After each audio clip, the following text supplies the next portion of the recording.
ओम साईं राम। हम अपने YouTube channel ऐसा भी होता है के माध्यम से कलकत्ता से गीता जी ने अपना अनुभव भेजा है कि कुछ ऐसी शक्तियाँ भी होती हैं जो मनुष्य जीवन को प्रभावित कर देती हैं। उनके साथ भी कुछ ऐसा ही हुआ। उन्होंने बताया कि उन्होंने एक घर लिया और वह घर उनको सही रेट पे मिल रहा था, तो उन्होंने सोचा क्यों न खरीद लिया जाए।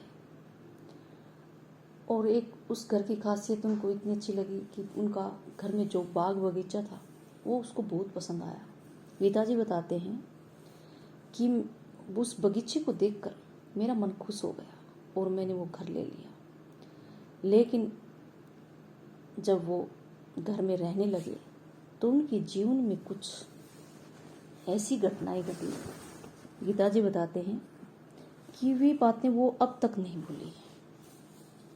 वे कहती हैं जब वह रात को सोती थी तभी ठीक रात के 1 बजे उसकी नींद अचानक खुल जाती थी। दिल तेज तेज धड़कने लगता, सांस भारी हो जाती और उसे लगता जैसे कोई उसका गला दबा रहा है। वह घबरा कर उठ बैठती, कमरे में चारों तरफ देखती, लेकिन वहां कोई नहीं होता। उसकी बेचैनी दिन व दिन बढ़ती जा रही थी। पहले उसने सोचा शायद यह सिर्फ एक बुरा सपना है, लेकिन जब वह हर रात होने लगा तो उसका डर भी बढ़ने लगा। एक रात उसने हिम्मत करके अपने कमरे की लाइट जला दी और चारों तरफ देखने लगे। कमरे में अजीब सी ठंडक फैल गई, जैसे किसी की मौजूदगी हो, जैसे कोई वहां अन्य हो। तभी उसे खिड़की के पास हल्की सी परछाई दिखाई दी। वह परछाई धीरे धीरे दीवार पर हिल रही थी, जबकि कमरे में हवा भी नहीं चल रही थी। उसका गला सूख गया, आवाज जैसे कहीं खो गई हो। वह उठना चाहती थी, लेकिन उसका शरीर उसका साथ नहीं दे रहा था। उसने खुद को समझाया कि शायद यह सिर्फ उसके दिमाग का वहम है। अगले दिन वह एक डॉक्टर के पास गई और अपनी पूरी परेशानी बताई कि हर रात ठीक 1 बजे उसकी नींद खुल जाती है। उसे घबराहट होती है और ऐसा लगता है जैसे कोई उसका गला घोट रहा हो। डॉक्टर ने उसकी जांच की, कुछ दवाएं दी और कहा यह शायद तनाव या डर की वजह से हो रहा है, दवा लो, आराम करो। कुछ दिनों तक उसने डॉक्टर की दवाइयां ली, लेकिन कोई फर्क नहीं पड़ा। गीता जी बताते हैं कि हर रात वही समय, वही डर, वही घुटन। अब तो उसे घड़ी देखने की जरूरत नहीं पड़ती थी। जैसे ही रात के 1 बजे बजने वाले होते, उसके दिल में अजीब सी घबराहट शुरू हो जाती।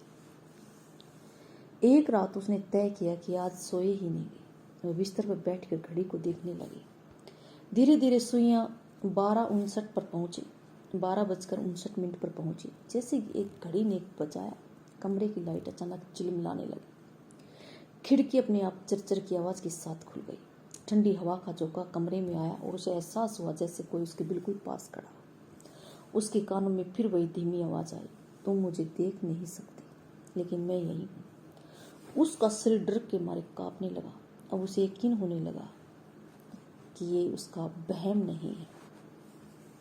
दीवार पर उभरती हुई काली परछाई को देखकर उसके शरीर में सिहरन दौड़ गई और डर से जड़ हो गई, लेकिन उसकी नजर उस परछाई पर हट नहीं रही थी। परछाई धीरे धीरे दीवार से अलग होकर जैसे आकार लेने लगी। कमरे में अचानक बहुत ठंड फैल गई। खिड़की के पर्दे अपने आप हिलने लगे। वो कांपती आवाज में बोली, कौन हो तुम? कुछ पल सन्नाटा छा रहा, फिर वही धीमी और दर्द भरी आवाज आई, डरो मत, मैं तुम्हें नुकसान पहुंचाने नहीं आई हूं। उसकी सांसें अभी भी तेज चल रही थी। उसने हिम्मत करके फिर पूछा, गीता ने, तो फिर हर रात मेरे पास क्यों आते? परछाई कुछ देर शांत रही, फिर बोली, क्योंकि तुम ही मेरी आखिरी उम्मीद हो। यह सुनकर गीता अचानक हैरान हो गई। मैं? लेकिन मैं तुम्हारी मदद कैसे कर सकती हूँ? परछाई धीरे धीरे खिड़की के पास जाकर ठहर गई और बोली, कई साल पहले इसी घर में मेरे साथ बहुत बड़ा अन्याय हुआ था। मेरी मौत अचानक हो गई थी, लेकिन मेरी आत्मा को शांति नहीं मिली। जब तक सच सामने नहीं आएगा मैं मुक्त नहीं हो सकती। अब उसका डर थोड़ा कम हो गया, लेकिन मन में हजारों सवाल उठ रहे थे। तभी अचानक उसे एक अजीब दृश्य दिखाई देने लगा, जैसे उसके सामने अतीत की कोई घटना चल रही हो। उसने देखा कि इसी कमरे में एक लड़की रो रही है और कुछ लोग उसे झगड़ रहे हैं। अचानक एक आदमी उसका गला दबा दिया और वह लड़की गिर पड़ी। वह घबरा कर चिल्लाई। दृश्य अचानक गायब हो गया। तब उसे समझ में आने लगा, जिस आत्मा को वह देख रही वह उस लड़की की आत्मा थी। परछाई ने धीमे स्वर में कहा, तुमने सच की झलक देख ली है। अगर तुम हिम्मत करोगी तो मेरी मौत का राज भी जान जाओगी। अब उसके सामने एक बड़ा सवाल था कि वह क्या करे। वह कुछ देर चुप खड़ी रही। उसका दिल अभी भी तेज धड़क रहा था, लेकिन अब डर के साथ साथ जिज्ञासा भी जाग गई। उसने धीरे से कहा, अगर तुम्हारे साथ अन्याय हुआ तो सच जानने की कोशिश करूंगी। इतना सुनते ही कमरे की ठंडी आवाज से थोड़ी शांत हो गई। परछाई धीरे धीरे उसके सामने आकर रुक गई। मेरा नाम सुमन था। वह आवाज फिर सुनाई दी। कई साल पहले मैं इसी घर में रहती थी। मुझे किसी से बहुत बड़ा धोखा मिला और उसने मेरी जान ले ली। इतना कहकर अचानक कमरे की दीवार पर फिर दृश्य उभरने लगे। इस बार उसने साफ देखा कि एक लड़की बिल्कुल उसी की उम्र की डर से कांप रही थी। उसके सामने एक आदमी खड़ा था, जिसकी आंखों में गुस्सा भरा हुआ था। वह आदमी चिल्लाकर कह रहा था, अगर तुमने ये बात किसी को बताई तो तुझे जिंदा नहीं छोड़ूंगा। लड़की रोते हुए कह रही थी, मैंने कुछ गलत नहीं किया, मुझे जाने दो।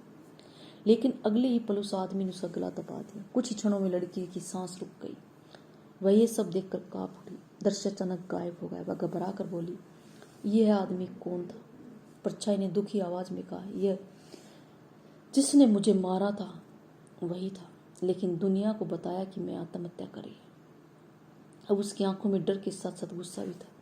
अगर सच छुपाया गया है तो सामने लाना ही होगा, उसने दृढ़ आवाज में कहा। तभी परछाई ने कहा, इस घर के पीछे जो पुराना कुआं है, वहां मेरे साथ जो हुआ उसका सबसे बड़ा सबूत छुपा है। अगर तुम उसे ढूंढ लो तो सच सबके सामने आ जाएगा। यह सुनकर वह चौंक गई, क्योंकि घर के पीछे सच में एक पुराना बंद कुआं पड़ा हुआ था, जहां कोई भी नहीं जाता था। कुएं के ऊपर से आती कदमों की आवाज सुनकर उसका जोर जोर से दिल धड़कने लगा। उसने जल्दी से डायरी अपने कपड़ों में छुपा ली और टॉर्च की रोशनी बंद कर दी। ऊपर से किसी आदमी की भारी आवाज आई, मुझे पता था एक दिन कोई न कोई इस कुएं पर जरूर पहुंचेगा। यह सुनकर गीता के पैरों के तले जमीन खिसक गई। उसे समझ में आया, वही आदमी उसे जिसने सुमन की हत्या की है। वह धीरे धीरे रस्सी के सहारे ऊपर चढ़ने लगी। जैसे वह कुएं के मुहाने पास पहुंचने देखा, एक सफेद बालों वाला बूढ़ा आदमी खड़ा था। उसकी आंखों में डर और गुस्सा दोनों दिखाई दे रहे थे। आदमी ने सख्त आवाज में कहा, तुम्हें वहां नीचे नहीं जाना चाहिए था। वह कांपती बोली, मुझे सब पता चल गया। सुमन की मौत आत्महत्या नहीं थी।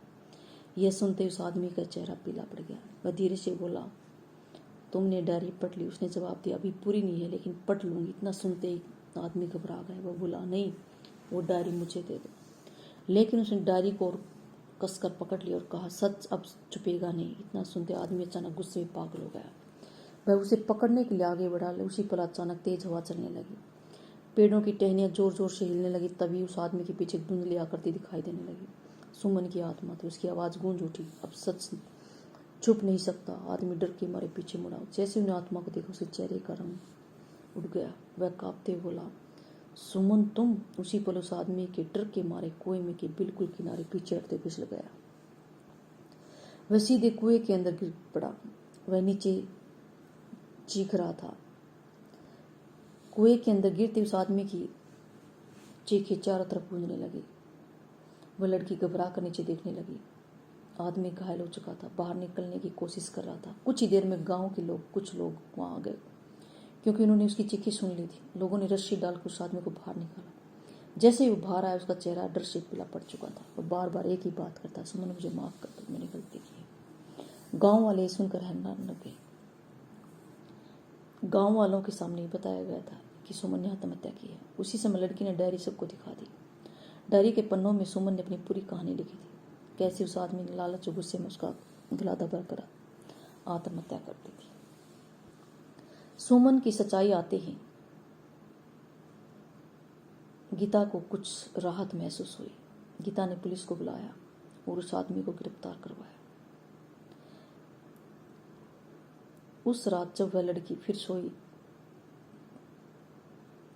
गीता सोई तो उसे डर लग रहा था फिर वही 1 बजे वाली घटना न हो जाए। लेकिन इस बार रात शांत थी। गीता आराम से ठीक बजे गीता की आंखें 1 बजे खुली, लेकिन उसे कोई डर घुटन महसूस नहीं हो रही थी। कमरे में अचानक हल्की सी रोशनी फैल गई। उसके सामने सुमन की आत्मा दिखाई दी, लेकिन इस बार उसके चेहरे पर दर्द नहीं बल्कि शांति और मुस्कान थी। सुमन ने धीरे से कहा, तुमने मुझे न्याय दिलाया, अब मेरी आत्मा को शांति मिल गई है। इतना कहकर वह रोशनी धीरे धीरे आसमान की तरफ उठने लगी। कुछ ही क्षणों में वह रोशनी गायब हो गई। उसके बाद गीता को सुमन की आत्मा कभी दिखाई नहीं दी और गीता भी अपने घर में आराम से रहने लगी। सच कहते हैं, इस दुनिया के सिवा एक अन्य दुनिया भी है। ओम साईं राम।